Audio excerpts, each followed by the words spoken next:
the Afrozons show with your girl Sheila. Oh, and you all know that this is where Afrobeat meets hip hop, and you all know that we are the only nationally syndicated Afrobeat show in the United States of America. Everything happens here on the Afrozons show, and yes, so welcome to How Far.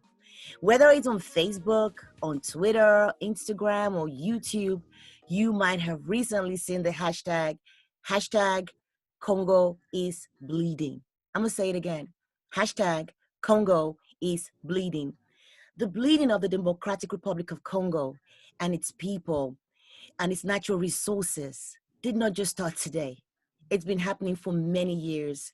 But we can go on as far as saying that it actually started when Congo was privately owned by King Leopold II of Belgium from 1885 to 1908. Imagine having a whole country as your personal property for that many years. Congo has never recovered or healed from the bleedings that were oversaw by Leopold. After taking hold of Congo, it quickly became a brutal regime that relied on forced labor to cultivate and trade rubber, ivory, and minerals. The history of Congo killings and injustice are very long, and it's still going on today.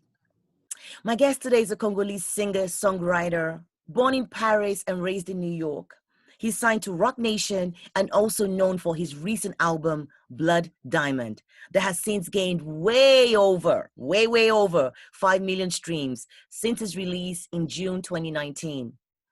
It was important to invite him to the show to shed light on hashtag Congo is bleeding, hashtag Free Congo.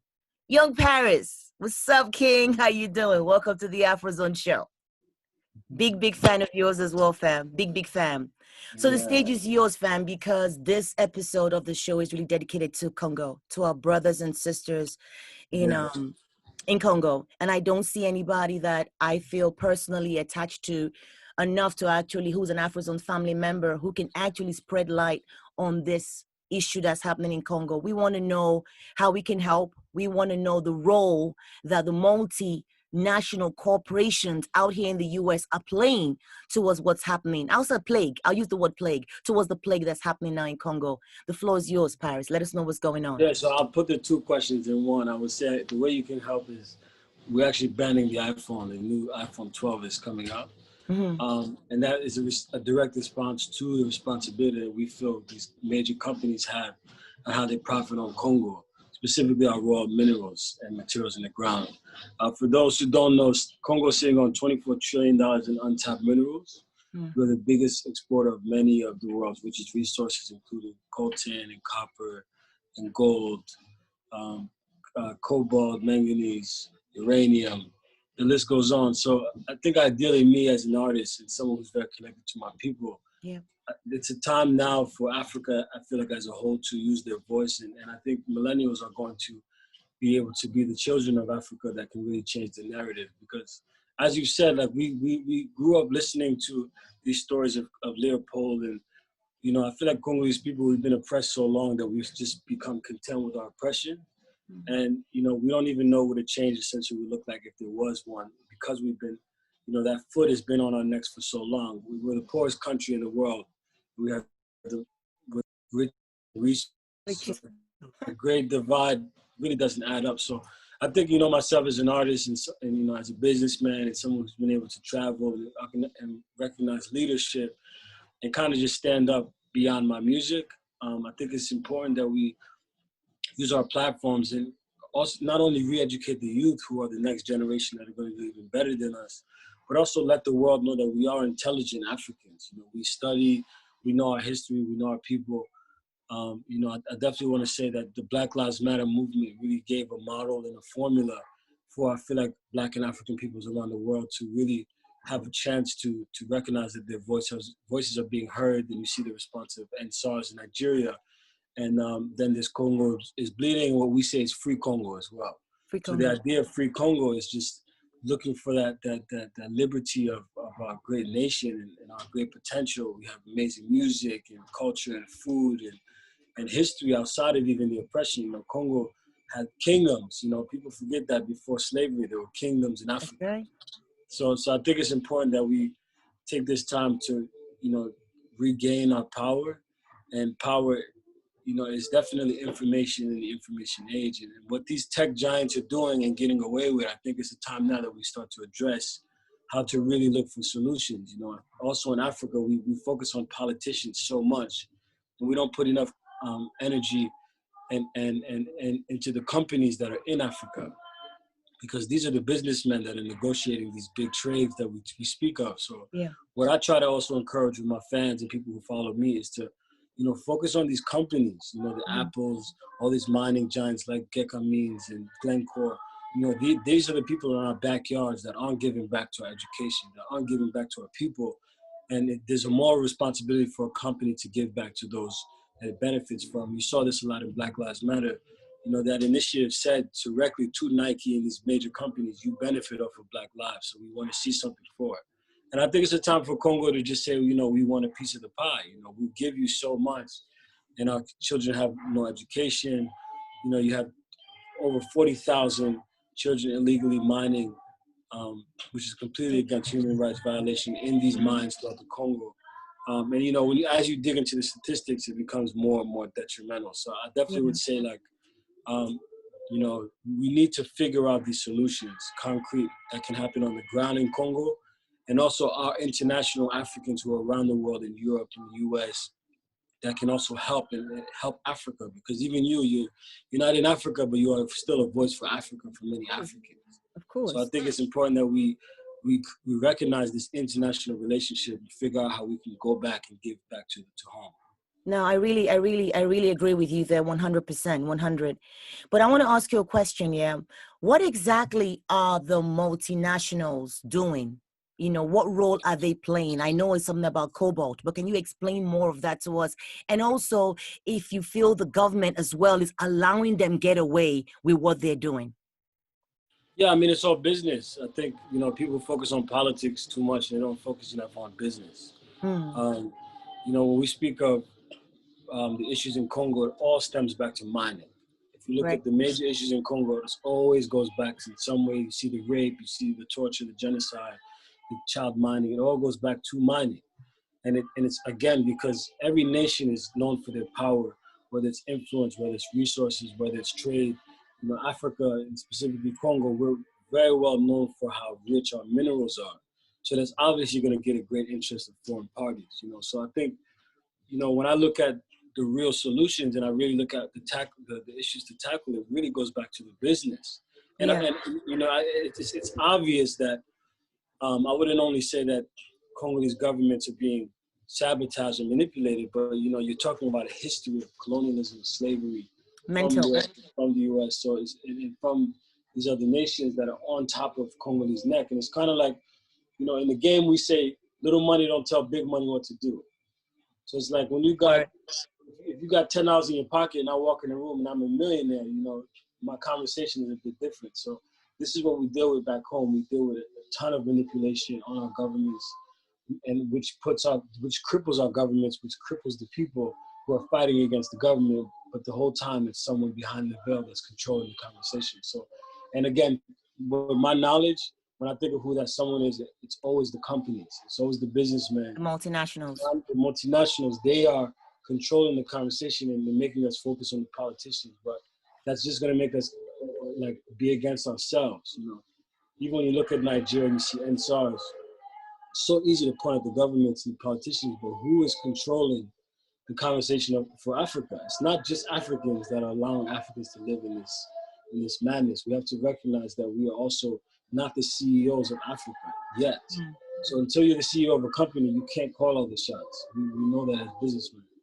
But again, I think there's still a great responsibility on these multinationals to give back. I think that's a more responsibility for a company to give back, whether it's to charity or put that back into education. But it's been so long, and just to get into a little bit more detail, when you look at the regulations on these mines, if you look at any Google images or any videos, these are people that look like they're straight off the street, and they come and they're this grown men, sometimes they bring their kids just to make $1 a day, and they're digging these holes 30, 40 meters long. And they like the children because, they can do all the little tasky to find the little rocks and all the minuscule dirty work. So they allow these children as young as 4 years old to work on their mines, which is completely illegal. And I Totally. think overall, it comes back to a context where people don't see the value of an African life. They feel like an African life is worthless. So no one should care about them. But again, I think what millennials are doing now, the way we're changing the conversation is we are able to speak for these young kids of Africa who have no voice. I'm glad you said that, Paris, because I was going to ask you how young, the child labor is out there in Congo. And I'm glad you said from age 4. That is just totally unheard of. Totally unheard of. So that this is a child that's supposed to be in school. He's actually out there mining and carrying the weight of multinationals on their backs. So basically, this 4-year-old child is the reason I have a Tesla or Samsung or an iPhone 12, because that's the cobalt, right? That they're actually getting from the mines in Congo. So I know I did some research, and I know that I heard that iPhone 12 or iPhone in general and Tesla and co are saying that they no longer buy from this market. Do you believe them? Do you think it's true? They're trying to associate themselves. You think it's true? False. It's false because there's no way to identify. The mines are, if you understand the trade, again, if you understand business from source to the floor, there's a lot of middlemen. So they're getting something out of the soil. It doesn't go right to the soil to Apple.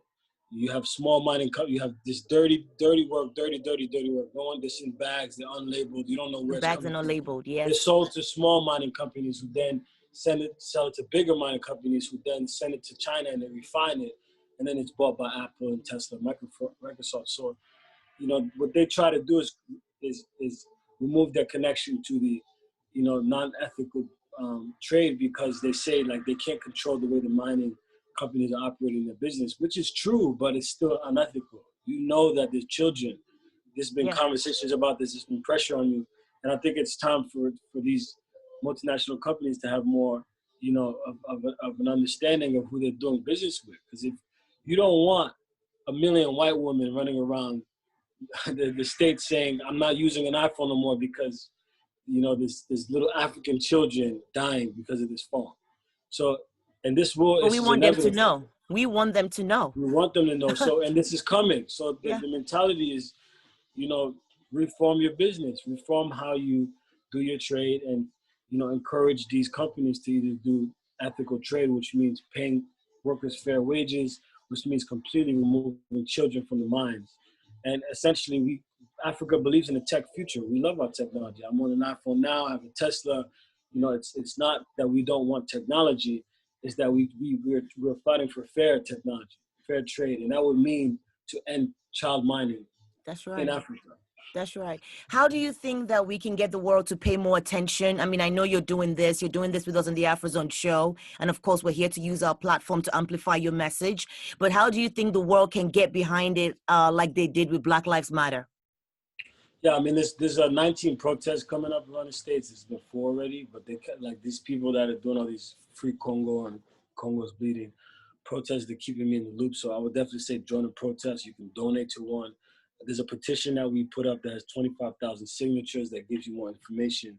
But I think right now it's using your platform and your voice. If you know that there's an item that you hold in your phone, in your pocket every day that is conflictual and the children dying from it, I think you have some sort of responsibility to say something about it. I think, use your voice, get on social media, ask Congo, why people say free Congo. You can write the United Nations. You can write them a letter or call them and just speak to them. Maybe share your disbeliefs in what's happening in Congo.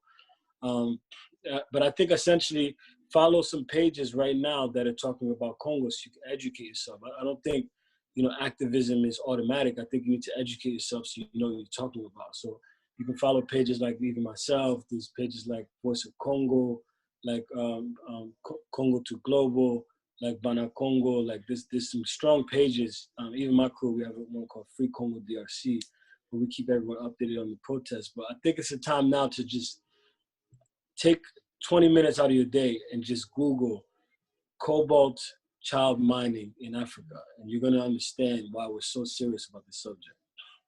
No, I totally agree with you. Paris, what's your handle? How can people, we're going to try and scroll it obviously while the show is going on, but can you just let people know your handle as well, how they can follow you and get more on Free Congo and hashtag Congo's Bleeding, you know, the 2 hashtags that we're pushing right now. Yeah. You know, my ad is at Young Paris on all socials. I'm going to insert that I just dropped a single today. It's called Loqueto. Loqueto. But yeah, at Young Paris on everything. You can send me a DM. I might respond when I get some time. But just again, I would type Free Congo hashtags or Congo's Bleeding hashtags and just start checking those things out to see what's happening in Congo. But still at Young Paris on all socials.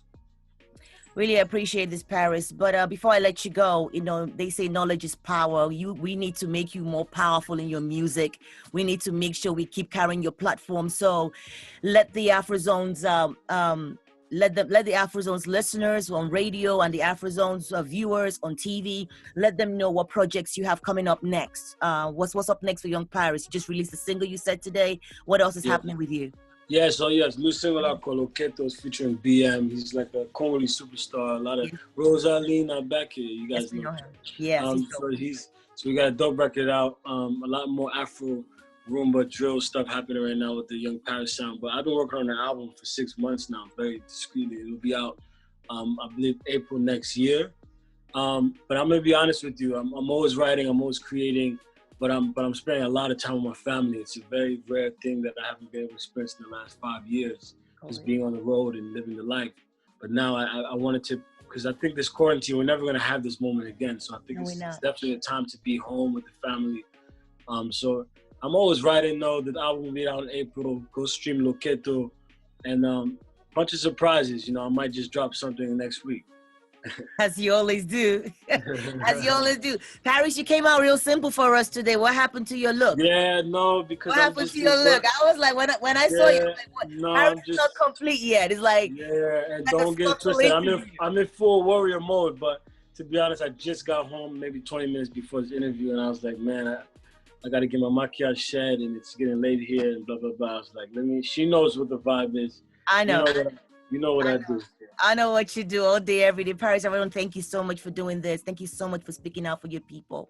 Thank you. Thank you so much for using your platform, because you could have been using your platform just for yourself and doing what you do best, which is make music, because you're from a background of music. Your mom, you know, theater, your dad, you're from a musical background, so you could just focus on that. But for you being a businessman and also knowing that, okay, I'm going to use my platform to push my country and the continent, I want to salute you for doing that. That's so much respect. And we're going to be supporting you all the way and putting out the word, hashtag Free Congo, hashtag Congo is Bleeding. We have to put a stop to this. Thank you so much. And we are going to look forward to following you banning the iPhone 12. Yeah, I saw you smash yours on social media. You to hear us, man. Ban that iPhone 12, post about it.